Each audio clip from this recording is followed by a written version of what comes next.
Bago po tayo magsimula, shoutout po muna tayo sa 5 naunang mag-comment na sina Lodi Anisa Deco, Lodi Makhil Sheriviez, Lodi JCM Pete, Lodi Kagayot, Lodi Salmoto Vlog, Lodi Palkuka, Lodi Brian Bag-Ipo. Ika-74 na kabanata. Sa pagpapatuloy.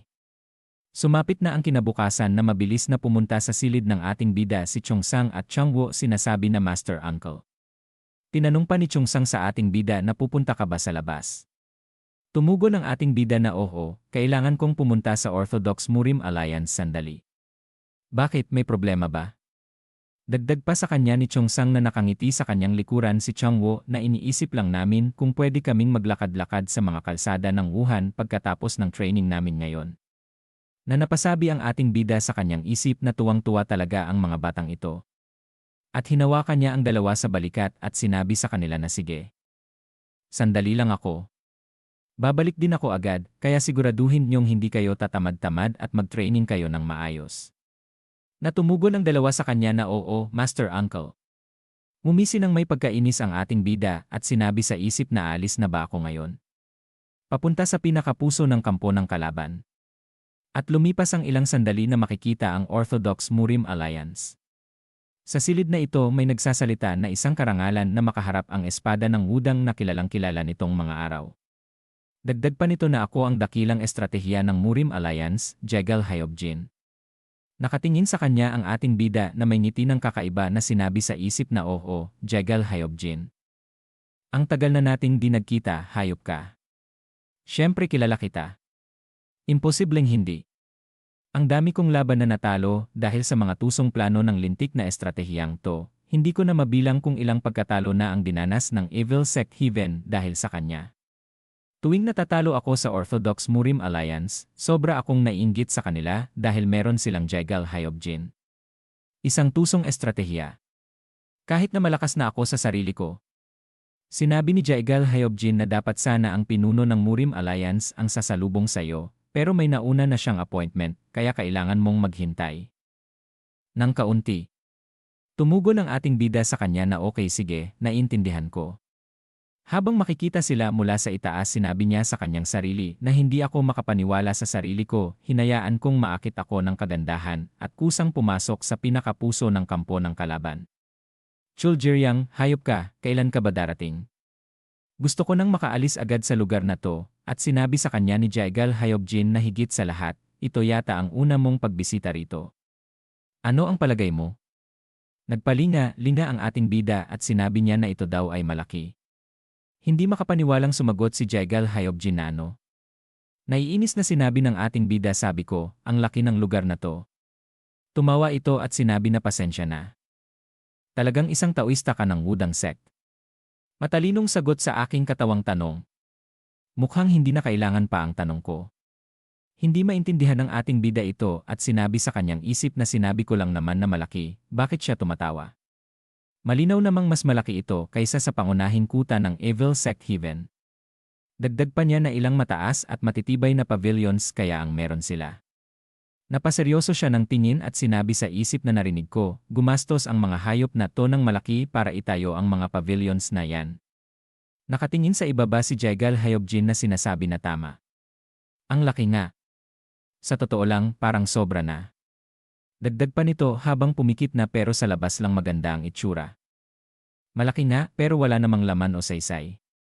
Ang anyo ay maaaring manlinlang. Ang ibig sabihin nito ay maaaring maganda ang panlabas na anyo pero wala namang laman sa loob. Kumbaga, pakitang tao lang. Magara sa labas pero walang tunay na lakas o halaga. Pero sa kasalukuyan, nasa pinakamalakas na estado ang Orthodox Muslim Alliance. Ang pinuno ng Orthodox Muslim Alliance na si Chuljiriang ay hindi lang malakas sa martial arts, kundi isa ring tunay na pinuno na marunong gumamit ng kapangyarihang hawak niya. At nariyan din ang pambihirang estratehiyang. Si Jegal Hayobjin na laging nasa tabi niya upang sumuporta. Nagawa nilang tipunin ang 10 pangunahing sekta, 5 kilalang angkan, at maging ang mga maliliit at katamtamang laki ng mga sekta. Sa ika-10 anibersaryo ng kanyang pagiging pinuno ng Alliance, napaatras niya sa isang iglap ang Eclipse Demonic Cult at ang Evil Sect Heaven at naging isa sa 3 makapangyarihang puwersa na naghati sa Central Plains. Nakangisi pa niyang sinabi sa isip na kung ganyan na karami ang naabot niya, dapat kontento na siya. Gahaman talaga. Ang yabang pa. Nakakaputsa talaga, sobra. At pagkatapos sinabi niya kay Jegal Hyobjin na sa tingin ko parang sobrang nag-i-exaggerate ka lang. Tumawa ito sa kanya at sinabi na ganun ba? Pero hanggang ngayon, hindi pa rin natin na ibabalik sa tamang landas ang lahat ng masasamang grupo. Paano tayo magiging kontento sa ganitong kalagayan? Na napatingin sa kanya ng kakaiba ang ating bida. At napahinga ng malalim at napangiti na sinabi sa isip na tila ang tinutukoy niya ay ang Eclipse Demonic Cult at ang Evil Sect Heaven. Ang pagnanais na ibalik sila sa tamang landas ay tila mapagkunwari. Sa katotohanan, nais lamang nilang patalsikin ang iba upang sila ang mangibabaw sa Central Plains. Ganyan talaga ang mga tinatawag na Orthodox. Magaling sa pananalita, ngunit may sariling layunin. Nagtataka namang sinabi sa kanya ni Hyobjin na bakit ka tumatawa. Tumugon ang ating bida sa kanya na sa totoo lang. Maganda ang pagkakasabi mo. Ngunit para sa akin, tila may malalim at malawak na layunin ang Murim Alliance. At napaseryoso ng tingin sa kanya si Hyobjin at sinabi sa isip na ibig bang sabihin ito na intindihan niya ang kahulugan sa likod ng mga sinabi ko. Tulad ng sabi ni Sansan. Ang bilis nga niyang makaramdam at makaintindi. At sinabi ng ating bida sa kanya na pero bakit mo ako ipinatawag? May 4 na araw pa bago magsimula ang Dragon Phoenix Conference. Tumugon ito na yon kasi ay na hindi niya na ituloy ng sabihin pa sa kanya ng ating bida. Na kung may gusto kang sabihin, sabihin mo na lang. Huwag na yung paikot-ikot pa. Wala akong masyadong oras. Na may pawis ito sa pisngi na sinabi na ito ay nang biglang dumating si Sword Saint at sinigaw habang tumatawa na aba. Ito na yata ang unang pagkakataon na makita ko ang dakilang estratehiya na walang masabi. Na mabilis na napatingin silang lahat dito. At nakangiting sinabi pa nito sa ating bida na pakiusap, huwag naman masyadong i-corner ang ating strategist. Makikita ang mata ng ating bida na napatingin sa kanya at sinabi sa isip na Chuljeryang. Ang tindi ng pressure. Parang ang bigat ng buong lugar, ngayon lang lumakas ang atmosfera dahil lang sa presensya niya. Napatikom siya ng kamao at sinabi pa sa isip na iba na siya kumpara dati. At mas malakas si Chuljeryang kaysa sa kasalukuyan kong kalakasan. Matagal pa bago makahabol ang katawan ko sa ngayon sa kanya. At pagkatapos ay makikita na yumuko na gumalang sila sa kanya. Napahawak sa kanyang baba si Sword Saint at napaisip na ito ang unang pagkakataon namin magtagpo. Pero hindi siya nagulat kahit nakita niya ako ng personal. Karamihan ng tao, tiyak magpapasalamat at magmamagaling, magiging sobrang thankful at magsasabi kung gaano sila kabighani na makatagpo sa akin. Pero ano to, mga mata niyang puno ng galit na parang matagal na kaming magkaalitan. At biglang tumawa siya ng malakas at sinabi na mas interesante ka pa pala kaysa sa mga narinig ko. Tamang-tama. Eksaktong tulad ng pagkakalarawan sa iyo ng leader ng Dragon Phoenix Hall. Na tumatawang sinabi ni White Heron na tama ba ako? Naiinis na nakatingin ang ating bida sa kanila at sinabi sa isip na itigil niyo nga yang kakatawan niyo pagkapasok pa lang dito. At pagkatapos sinabi sa kanila ni Sword Saint na sige na, lahat kayo, maupo na kayo. At sinabi ng ating bida sa kanyang isip habang makikita silang nakaupo ng lahat na hindi ako makapaniwala na nakaupo ako sa iisang silid kasama si Chuljeryang. Wala nang ibang lugar na mas nakakailang pa kaysa rito. Inihipan niya ang kanyang mainit na tsaa na nakapikit pang sinabi sa isip na pero dahil ako na ang Sword of Wudang, wala na akong magagawa. Magpapakilala na lang ako sandali, tapos alis agad. Tumawa naman si Sword Saint at sinabi sa kanya na Jinmu. Alam mo ba kung bakit ako mismo ang humiling sa Wudang Sect na makipagkita sa'yo? Nagulat naman ang ating bida sa kanyang narinig at napasabi sa isip na siya mismo ang humiling. Na sinabi pa sa kanya ni Sword Saint na noong una, naisip kong turuan ka dahil sa rekomendasyon ng Windless Beggar. Pero nakakapanghinayang dahil isa ka na ngayong Sword of Wudang.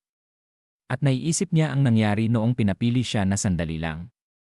So ang dahilan kung bakit yon ang mga pagpipilian na ibinigay ng sect leader ay dahil pumunta yung mga hayop na yon kay sect leader at sinabi nilang gusto nilang turuan ako. At kung hindi sana nakipag-usap ang mga Orthodox na yon kay sect leader.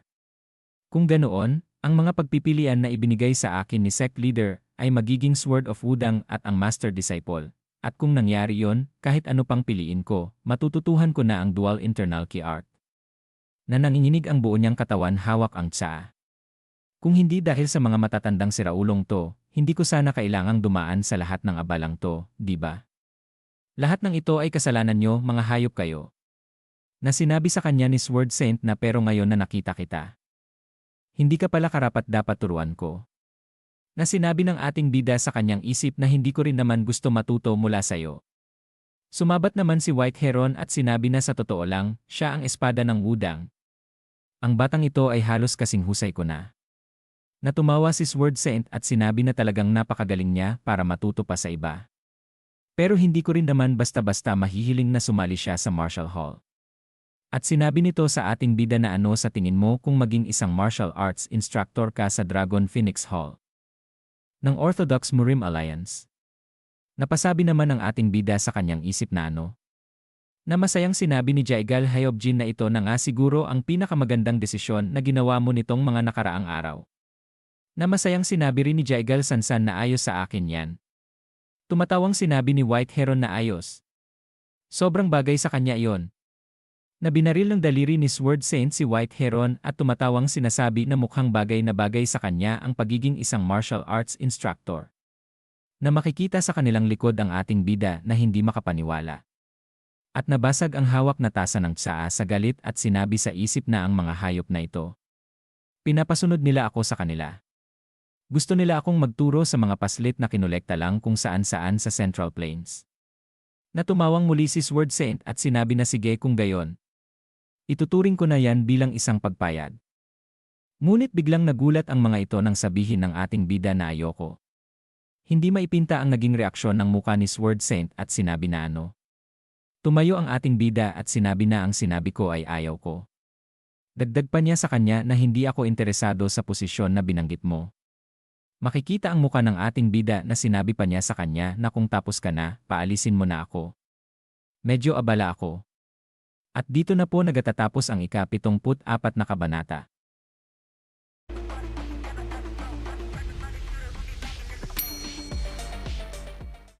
Ika-75 kabanata. Sa pagpapatuloy, sinabi ng ating bida sa kanya na kung tapos ka na, maaari na ba akong umalis? Medyo abala ako. Seryosong nakatingin sa kanya si Sword Saint habang sinasabi sa kanya ni White Heron na hoy, Taoist Jinmu. Mukhang hindi ka sigurado sa nangyayari dito dahil hindi ka interesado sa mga kaganapan sa mundo. Dagdag pa niya na ang martial arts instructor ng Dragon Phoenix Hall ay nabiglang sinabi sa kanya ng ating bida na dumalaw lang ako para bumati dahil inutusan ako ng pinuno ng aming sekta na gawin ito. Sinabi sa kanya ni Sword Saint na pag-isipan mong mabuti. Kung ang espada ng Wudang ay maging isang martial arts instructor ng Dragon Phoenix Hall, hindi ba tataas ng malaki ang dignidad ng sekta ng Wudang?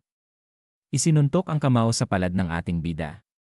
At sinigaw niya na sinabi ko na ngang, dumalaw lang ako para bumati. Makikita ang mga muka nitong nagugulat at sinabi pa sa isip ng ating bida na bakit kaya sila gulat na gulat. Mukhang gusto nila akong kunin sa Orthodox Murim Alliance sa pamamagitan ng sapilitang pagdala sa akin dito. Pero hindi ko hahayaang mangyari ang gusto ninyo. Nakangiwi ang muka niya na sinabi pa niya sa isip na mas gugustuhin ko pang mamatay kaysa gawin yan. Sa tingin ba nila baliw ako? Tumawa naman si Sword Saint at sinabi na ganoon ba? Para lang bumati. Dagdag pa niya habang ang kapaligiran ay napuno ng tensyon na kung ganoon. Wala na palang ibang paraan. Tatanggapin ko na lang ang pagbati mo.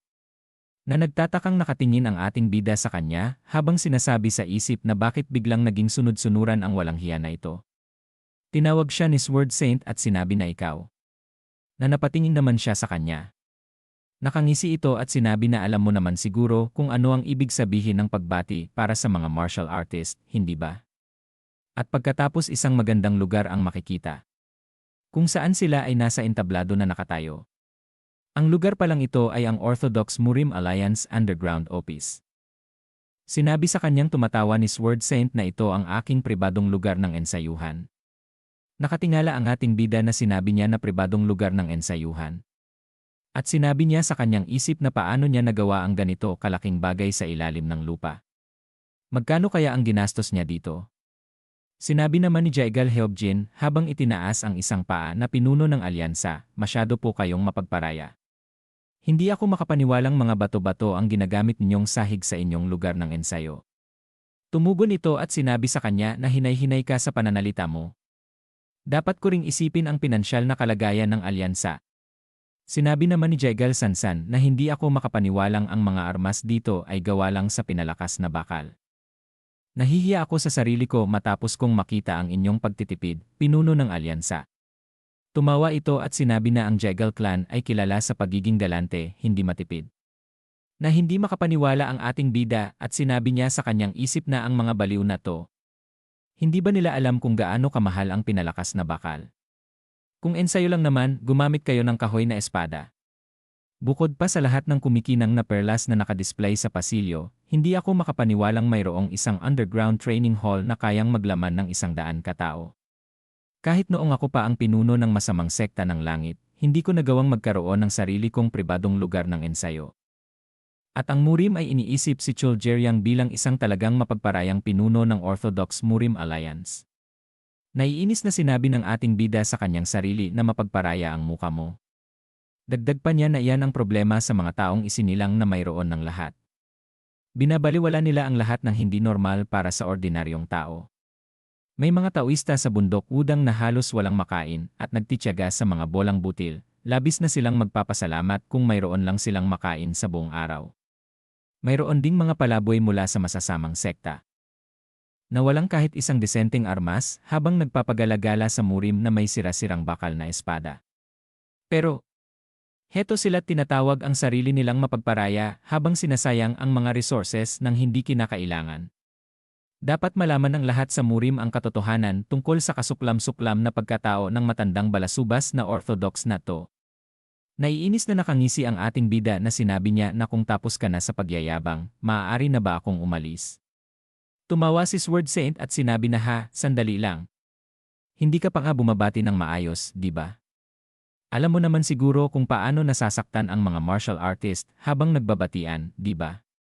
Hawak ng mahigpit ang espada ni Sword Saint, sinabi na sigurado ka bang kakayanin mo to? Napatingin ang ating bida at sinabi niya na nababaliw na ang walang hiya. At napasigaw ang ating bida na napaturo kay Sword Saint na sandali, paano humantong sa ganito ang usapan? Kailan pa naging ganito ang pagbati sa pagitan ng mga martial artist? Na nakangiting sinabi naman ni Jaegal Heobjin na hanggat humihinga ka pa sa loob ng Orthodox Murim Alliance, mayroon tayong Physician Dragon na makakapagligtas sa iyo, kaya huwag kang mag-alala. Dagdag pa nito habang nakangisi ng kakaiba na para na rin mapanatili ang maayos na komunikasyon sa sekta ng Wudang. Mabuti siguro kung hindi mo siya masasaktan ng sobra na abutin siya ng mahigit 1 buwan para gumaling. Nagulat ang ating bida sa kanyang narinig at sinabi sa isip na ang mga balasubas na to ay mula sa mga Orthodox na sekta. Tama ba?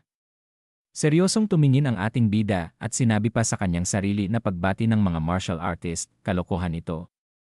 Gusto nila akong pagtrabahuhin sa Dragon Phoenix Hall matapos nilang takutin ang sekta ng Wudang sa pamamagitan ng paggamit ng kanilang kapangyarihan para supilin at saktan ako. Chul Jeryang. Ilang beses ko na ring naranasan ang kanyang espada noon. Alam ko iyan ng husto at sa totoo lang, medyo interesado rin ako rito. Dagdag pa niya habang nakikita sila na kung gaano siya naging mas malakas mula noon. At kung gaano ako kalakas sa kasalukuyan. Sige kung gayon. Isa siya sa mga kakaharapin ko kung gusto kong mamuno sa mga Orthodox na sekta sa hinaharap. At pagkatapos hinatak niya ang kanyang espada. At itinutok kay Sword Saint at sinabi na sige. Gawin na natin to, ang sinasabi mong pagbati. Na makikita ang kanyang espada na nilagyan niya ng enerhiya. Tumawa si Sword Saint at sinabi na pinalakas na espada kiagad. Karaniwan, sinusubukan muna nating alamin kung anong kaya ng kalaban sa loob ng ilang galaw. Dagdag pa niya na sinusubukan mo bang tapusin agad ang laban mula sa simula. Nakangiti pa niyang sinabi sa isip na Sword of Wudang. Jinnu. Ang kinabukasan ng Wudang sect at isang pag-aalsa na maaaring magbukas ng maliwanag na kinabukasan para sa mga Orthodox sects. Isang mandirigmang patuloy na lumalakas araw-araw. Pero ang sobrang pag-unlad ay maaari ring maging problema. Kailangan kong tiyakin kung hanggang saan ang kaya niya at paamuin siya ng kaunti. At sinigaw pa niyang tumatawa na mahusay. Kung ganun pwede na ba tayong magsimula? Na makikita silang dalawa ay nagsipaghanda na. Malakas na naglagay ng puwersa ang ating bida sa kanyang paa na makikita ang pagdiin niya sa sahig na nawasak. At mabilis na sumugod siya kay Sword Saint. Ngunit mabilis lang nitong iniwasan ang ginawang atake ng ating bida. Gumanti ito ng pagwasiwas ng kanyang espada na naharang naman ng ating bida. Sa tindi ng kanilang laban makikita ang liwanag sa sahig na pumapalibot sa kanila. Sa tindi ng lakas ni Sword Saint ang ating bida ay napapaatras. At napasabi siya sa isip na nangangalit ang mga ngipin na lintik. Ang laki ng agwat ng lakas namin. Biglang nawala si Sword Saint sa kanyang unahan sa makapal na usok. At ilang sandali pa ay lumabas ito sa makapal na usok pasugod sa ating bida. At winasiwas nito ang kanyang espada sa hangin habang nakatayo. Na makikita ang mga hiwa sa hangin. Napapunta sa ating bida. Napaatras siya habang iniiwasan ang mga enerhiyang itinira ni Sword Saint na nagmula sa kanyang espada. At pagkatapos napaupo ang ating bida na makikita ang mga butas sa sahig gawa ng atake ni Sword Saint sa kanya. At ilang sanadali pa ang mga enerhiya sa butas ng sahig ay bigla namang sumabog. Na makikita ang lakas nito na lumiwanag sa buong paligid kung nasaan ang ating bida. Nagulat si Jegal Sansan na napasigaw na Taoist Jinmu. Pati na si White Heron na napanganga sa gulat. Na tumatawang sinasabi naman ni Sword Saint na mukhang masyado akong na-excite. Dagdag pa niyang sinabi na buhay ka pa ba, espada ng udang. At dito na po nagtatapos ang ika-75 kabanata.